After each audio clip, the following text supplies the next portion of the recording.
Leone.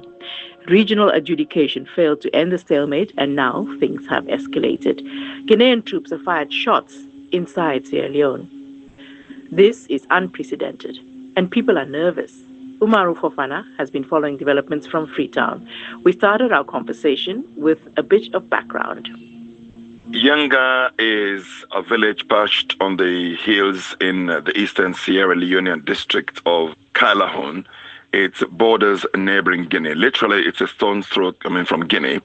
There's a stream or a river called the Makona River, which stands between the area and neighboring Guinea. It's a largely run-down area. In fact, Yenga and its surrounding villages, such as Sokoma, such as Pondu. Pondu was the first village where Ebola was recorded when it spread into Sierra Leone from neighboring Guinea.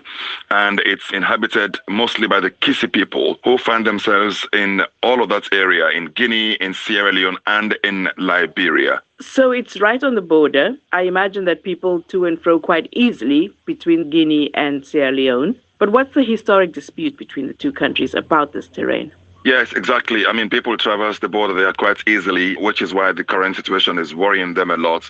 In the last hour or so, the paramount chief, who is the traditional leader in the area, says that yesterday, which was usually a market day across the border in a place called Nongowa, the people in Yenga and its surrounding areas were not allowed, the traders were not allowed to take their produce across the border. Their history is really intertwined in the sense that you find the same Kisi people in all three countries in that area. And during the war, Guinea sent its troops to the area to help ward off the RUF rebels, which was acquiesced, in fact, if not requested by the government of Sierra Leone.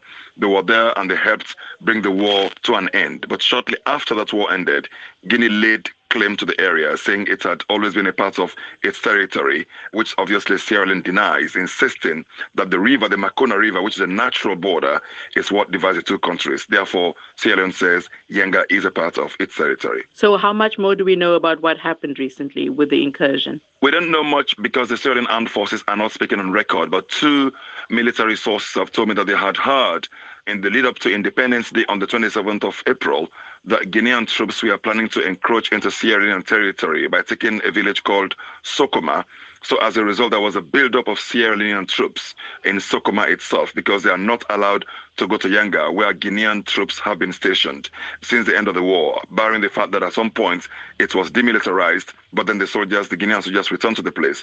So once the soldiers of Sierra Leone had heard that this was happening, they beefed up their presence in the area, which led to the situation, that caused the Guinean soldiers to fire shots. I mean, I understand in the air. The local member of parliament in the area is Fala Kenewa Tengbe, and this is what he told me. On Monday, the 28th of April, they went to a close-by village called Sokoma, and they wanted to intimidate the civilians. Unfortunately for them, they met our Sierra Leonean soldiers, and they were resisted.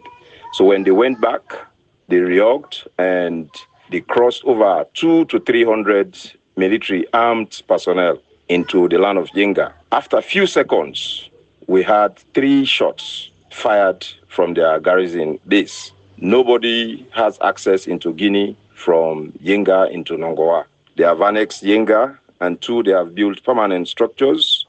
Thirdly, they are intimidating peaceful civilians. They are displaying sophisticated weapons. They have stopped people living at Yenga from farming. This has actually created a huge tension as we speak. How would you describe the current atmosphere in and around Yenga? The atmosphere at Yenga is pretty much tense. That place is super tense. That's Fala Kenewa Tengbe, the local member of parliament in the area, which includes Yenga. So what have the Sierra Leonean authorities said about this, not at a local level, but at a national level? Obviously, they have sounded very angry. The few of them who have spoken on record, they have emphasized on the point that Sierra Leone and Guinea are, sisterly nations and good neighbors.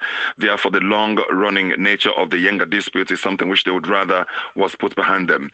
The country's foreign minister, Timothy Kaba, spoke to me from the United States. The government's position basically is to defend the sovereignty and territorial integrity of Sierra Leone. And, over the period, we've been engaging diplomatically to find a way to pacify the impasse and get the Guineans to withdraw from the occupied territory of Yenga. Do we know whether Conakry and Freetown, whether the two leaders of these countries have spoken on this matter since it happened on Monday?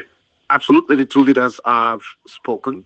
President Mamadi of Guinea assured President Bio that the two leaders will meet and discuss the issue and find lasting solution to the problem.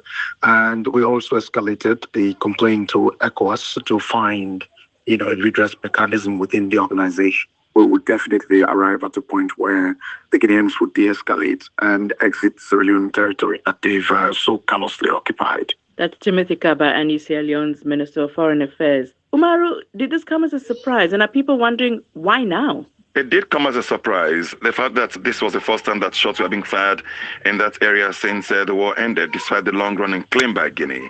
It has surprised everyone here, which is why people are asking, why did it have to come at this time? And why, as alleged by the Sierra Leone government, did they try to further encroach into Sierra Leonean territory?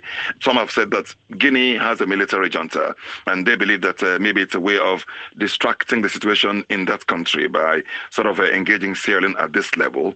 But definitely it does come as a surprise. And the Minister of Foreign Affairs there said that they had escalated the matter to ECOWAS, but Guinea currently stands suspended by ECOWAS. So it's not clear how much leverage the sub-regional body has in terms of intervening in this matter. And which is why some government officials have told me that they are for the first time planning to go to the International Court of Justice if that's the only way they feel that this matter can be resolved once and for all.